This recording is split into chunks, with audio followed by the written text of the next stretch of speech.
Students, hello and welcome back. Chapter number 5 हम कर रहे हैं रिटायरमेंट और death of A partner. Question number 49 देखिए। Following is the balance sheet of GKW। 3 partners हैं, उनकी प्रॉफिट शेयरिंग रेशो आपको दी है, साथ में उनकी बैलेंस शीट दे रखी है और अदर इन्फॉर्मेशन देखिए। जी यहाँ पे रिटायर हो जाता है और गुडविल की वैल्यूएशन 15,000 पे, अदर असेट्स और लाइबिलिटीज़ की वैल्यू आपको दी है रिवैल्यूएशन के लिए, और एक एक्स्ट्रा लाइबिलिटी आ गई है वर्कमैन कंपनसेशन के लिए 500 रुपीज़। और जो कंप्लीट कैपिटल है आफ्टर द रिटायरमेंट ऑफ जी वो डिसाइड हुई है 35,000 पे, और 35,000 की जो कैपिटल है वो के और डब्ल्यू के बीच में 4:3 के प्रपोर्शन में डिवाइड होनी चाहिए, ठीक है। और उसके लिए अगर कैश की ज़रूरत होगी किसी पार्टनर को तो वो लेकर आएगा, और अगर किसी की कम होगी, किसी की एक्स्ट्रा होगी तो उसको पेमेंट कर देंगे। लेकिन यहाँ पे एक बात आपने ध्यान में रखनी है, 4:3 नई प्रॉफिट शेयरिंग रेशियो नहीं है, ये सिर्फ कैपिटल का प्रपोर्शन है, ठीक है। 13,150 जी को हमने कैश में पे करना है, और जो बाकी का अमाउंट होगा वो लोन की तरह रखना है, और 3 इक्वल एनुअल इंस्टॉलमेंट्स में उसको पे करना है 12% इंटरेस्ट के साथ। तो क्वेश्चन शुरू करते हैं हम रिवैल्यूएशन से। रिवैल्यूएशन के आइटम से 1 बाय 1 इनको रिकॉर्ड करेंगे हम। सबसे पहले हमें दिया हुआ है असेट्स और लाइबिलिटीज़ में स्टॉक 10,000, स्टॉक की वैल्यू डिक्रीज़ हो गई है, तो कहाँ पे आएगा ये? डेबिट साइड में टू स्टॉक कितने से? 2,500 रुपीज़ से। स्टॉक के बाद है डेटर्स, डेटर्स भी डिक्रीज़ हो गए हैं, कितने रह गए हैं? 11,500 रह गए हैं, तो कितने का लॉस हो गया यहाँ पे? ₹500 का। डेटर्स के बाद लैंड एंड बिल्डिंग 18,000 पे आ गया है, वो इंक्रीज़ हो गया है बाय लैंड एंड बिल्डिंग कितने से? ₹3,000 से। 3,000 से लैंड एंड बिल्डिंग इंक्रीज़ हुआ है। लैंड एंड बिल्डिंग के बाद है plant and machinery, plant and machinery की वैल्यू भी कम हो गई है। टू प्लांट एंड मशीनरी कितने अमाउंट से? 1,500 से। और इसके बाद है क्रेडिटर, क्रेडिटर क्या हुए हैं? 9,200 पे आ गए, यानी कि डिक्रीज़ हो गए हैं बाय क्रेडिटर कितने अमाउंट से? ₹800 से। और इसके अलावा वर्कमैन कंपनसेशन के लिए जो लाइबिलिटी आई है अनरिकॉर्डेड लाइबिलिटी, उसको हम रिकॉर्ड करेंगे वर्कमैन कंपनसेशन क्लेम के लिए कितने अमाउंट से? ₹500 से। अब क्या है? अब कोई आइटम नहीं बची है, डेबिट साइड के आइटम्स ज़्यादा है, तो हमें लॉस हो जाएगा बाय लॉस ऑन रिवैल्यूएशन कितना? 1,200 लॉस आ गया है। अब तीनों पार्टनर की प्रॉफिट शेयरिंग रेशियो क्या है? 3:2:1। पार्टनर कौन कौन है? जी, के एंड डब्ल्यू। 1,200 को उनकी रेशियो में डिवाइड कर देंगे हम 3:2:1 में, तो कितना हो जाएगा? 600, 400 एंड 200, ठीक है। अब देखिए ओल्ड रेशो कितनी है? 3:2:1 है। अब ये है जी का पार्ट, जी हो गया है रिटायर, तो गेनिंग रेशो और न्यू रेशो दोनों ही क्या है? न्यू रेशो तो 4:3 है उनकी कैपिटल सेट करने के लिए, लेकिन जो गेनिंग रेशो है वो क्या है? 2:1 है। तो गुडविल जो है फर्म की वो कितनी है? 7,500 पे वैल्यूएट हुई है वो, ठीक है। 15,000 पे हुई है, और उसका जो शेयर आएगा नए पार्टनर का उसको हम निकालेंगे। गुडविल वैल्यूएट हुई है 15,000 पे, गुडविल की वैल्यू है 15,000, और जो पार्टनर रिटायर हुआ है जी वो कितने शेयर के लिए है? यहाँ पे उसका शेयर हमें निकाल लेंगे। जी का है 3/2, 3:2:1 है, 3/6 हो जाएगा उसका। तो जी का शेयर कितना हो जाएगा? 15,000 में 3/6 तो कितना हो जाएगा? 7,500, ठीक है। अब 7,500 को हम कैसे उनकी गेनिंग रेशियो में डिवाइड करेंगे? उसके लिए क्या जनरल एंट्री होगी? केज कैपिटल अकाउंट डेबिट और डब्ल्यूज capital account debit to G's capital account, जो रिटायरिंग पार्टनर है या फिर जो सेक्रीफाइसिंग पार्टनर है, कितने से? 7,500, और 2:1 की रेशियो में इसको पार्टनर्स में डिवाइड करेंगे तो कितना हो जाएगा? 5,000 एंड 2,500। अब हम बनाएंगे पार्टनर्स के कैपिटल अकाउंट। कैपिटल अकाउंट के लिए देखिए इनके बैलेंसेस को पहले हम इनके कैरी कर लेते हैं यहाँ पे। पर्टिकुलर्स जी, के एंड डब्ल्यू, पर्टिकुलर्स जी, के एंड डब्ल्यू, इनके बैलेंसेस कितने हैं? By balance B D 22,000 capital है जी की, 13,000 है के की एंड 9,000 है डब्ल्यू की। अब क्या है, जो बैलेंस शीट के आइटम्स दे रखे हैं उनको हम डिवाइड कर देते हैं। बैलेंस शीट में हमें दिया हुआ है जनरल रिजर्व और गुडविल। तो जनरल रिजर्व देखिए bye general reserve, general reserve को भी उसी पुरानी रेशियो है जो 3:2:1 उसी में डिवाइड कर देंगे हम। तो कितना हो जाएगा, बैलेंस दिया हुआ है हमें 12,000, 12,000 को डिवाइड करेंगे 6,000, 4,000 एंड 2,000। अब हमें दिया हुआ है प्रॉफिट एंड लॉस का गुडविल दिया हुआ है। गुडविल को भी हमने राइट ऑफ कर देना है, पुरानी गुडविल टू गुडविल। गुडविल हमें दे रखी है यहाँ पे ₹7,500। 7,500 को उनकी 3:2:1 की रेशो में डिवाइड करेंगे तो कितना हो जाएगा 3,750 रुपीज़ और 2,500 एंड 1,250 रुपीज़ डब्ल्यू के शेयर में। अब जो रिवैल्यूएशन पे हमें लॉस हुआ है उसको डिवाइड कर देंगे to loss on revaluation 600, 400 and 200।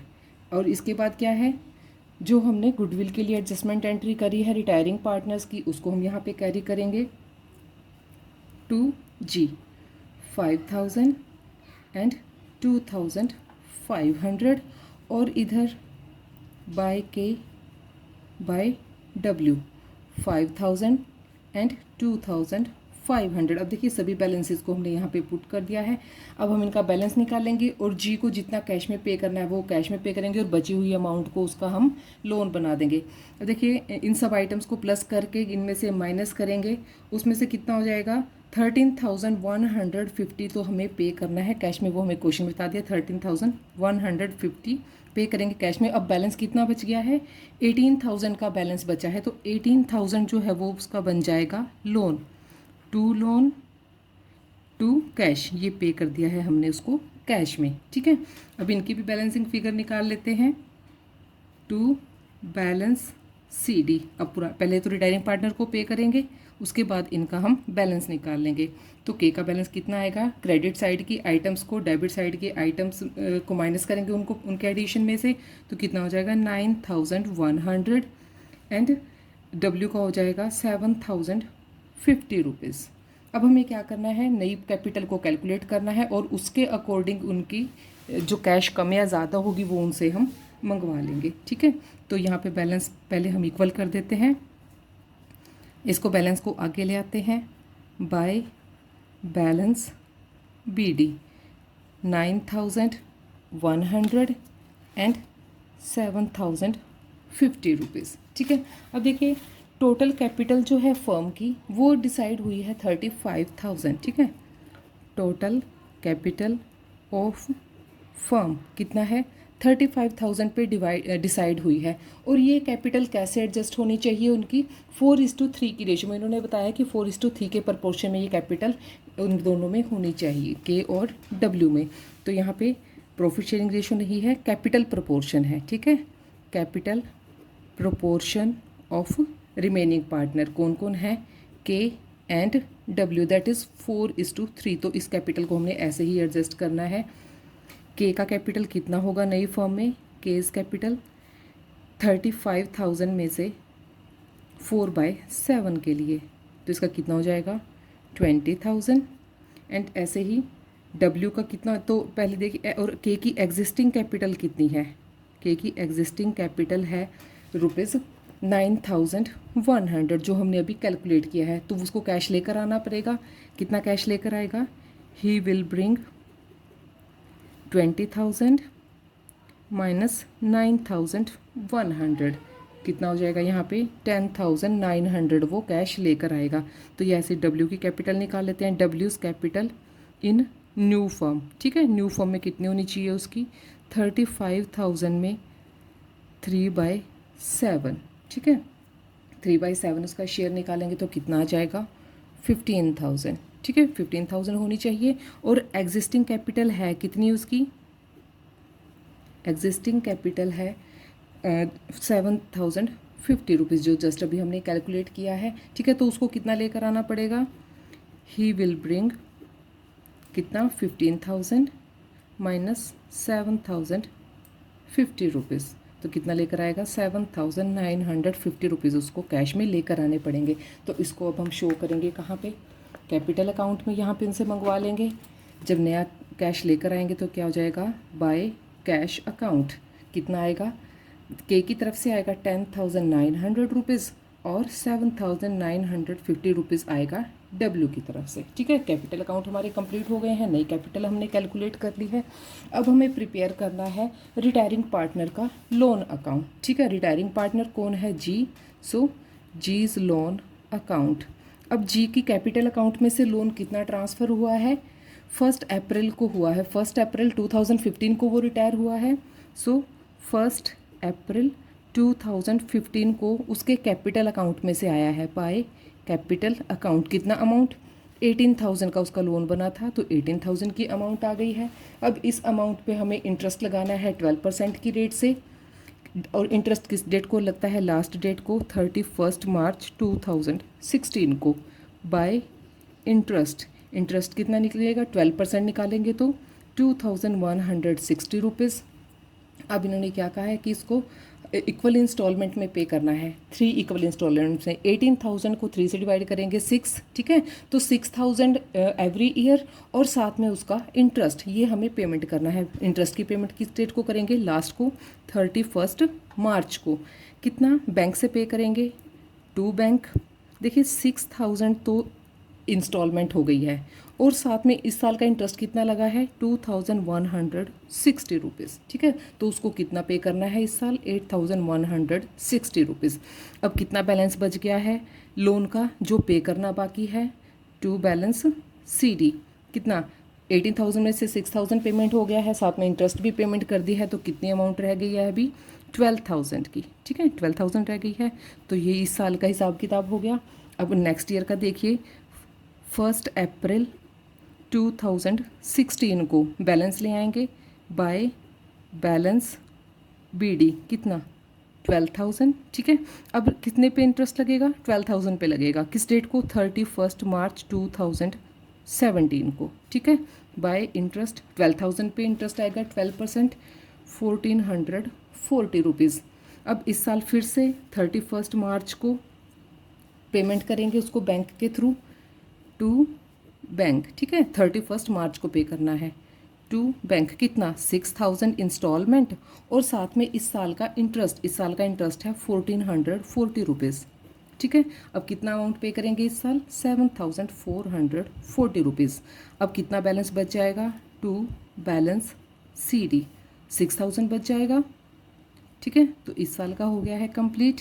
अब 1 अप्रैल 2017 को जब नया साल स्टार्ट होगा तो इस बैलेंस को हम आगे ले आएंगे, बाय बैलेंस बीडी। कितना बच गया है, 6,000 बचा है, 18 में से 2 इंस्टॉलमेंट जा चुकी हैं, 6 रह गई हैं।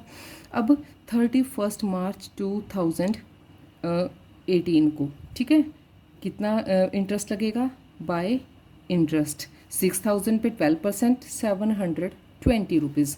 तो इस साल का ये हो गया है, और अब ये सारी अमाउंट हम पे कर देंगे 31 मार्च को टू बैंक, बैंक के थ्रू। ठीक है, कितना, 6,000 की तो इंस्टॉलमेंट, और साथ में 720 रुपीज़ का इंटरेस्ट। ठीक है, कितना हो जाएगा, 6,720 रुपीज़ की हम वहाँ पे पेमेंट कर देंगे। तो ये हो गया है लोन रिटायरिंग पार्टनर का। अब हमारी बनानी रह गई है सिर्फ बैलेंस शीट। तो बैलेंस शीट देखते हैं इस क्वेश्चन की। बैलेंस शीट की जो जो आइटम्स हमारी हैं उन सबको हम एडजस्टमेंट करते हुए जो जो हमने रिवैल्यूएशन के ड्यूरिंग चेंजेस किए हैं उसको हम प्रिपेयर करेंगे। उससे पहले हम बनाएंगे कैश का बैलेंस, क्योंकि कैश में चेंजेस आए हैं, पेमेंट भी हुई है, रिसिप्ट भी हुई है। तो देखिए जो कैश बैलेंस है हमें बैलेंस शीट में कितना दे रखा है, कोई भी बैलेंस नहीं दे रखा बैलेंस शीट में हमें। तो हमें ऐसे ही करना है, कैश ब्रॉट इन बाय दोनों पार्टनर लेके आए थे, के और डब्ल्यू। के कितना लेकर आया था, 10,900 रुपीज़, और 7,950 रुपीज़ लेकर आया था डब्ल्यू। ठीक है, और साथ में जो जी है उसको भी हमने पे किया था, पेड टू जी। कितना, 13,150 रुपीज़ जो है वो उसकी अमाउंट हमने कैश में पे की थी, और बाकी का हमने लोन बना दिया था। तो कितना बैलेंस आएगा कैश का, 5,700 रुपीज़ जो है वो हमारा कैश का बैलेंस है। ठीक है, तो अब हम बनाते हैं हमारी बैलेंस शीट। बैलेंस शीट के लिए परफॉर्मा बना लेते हैं। सभी आइटम्स को यहाँ पे हम रिकॉर्ड कर लेंगे। सबसे पहले है हमारा स्टॉक। स्टॉक की वैल्यूएशन हुई थी हमारी किस पे, 10,000 पे, तो 10,000 पे रिकॉर्ड करेंगे। डेटर्स भी डिक्रीज़ हो गए थे, 12,000 से 500 डिक्रीज़ हो गए थे, 11,500 पे रिवैल्यूएट हुए थे। लैंड एंड बिल्डिंग 18,000 पे रिवैल्यूएट हुई थी, तो सॉरी 18,000 पे, नॉट 11,000, 18,000 पे। और प्लांट एंड मशीनरी रिवैल्यूएट हुई थी 16,500 रुपीज़ पे। और मोटर जितनी थी उतनी ही है, 5,000।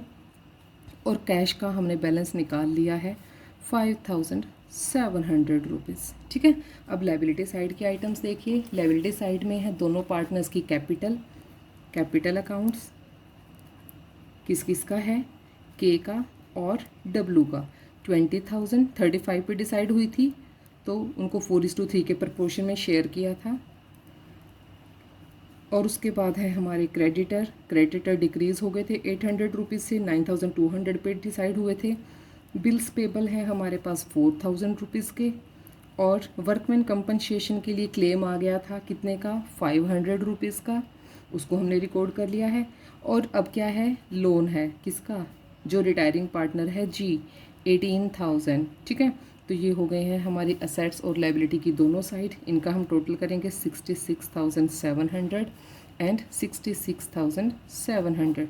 तो ये था हमारा question number 49। So enough for now. तो students keep watching and keep learning और लाइक करते रहिए। Thank you so much.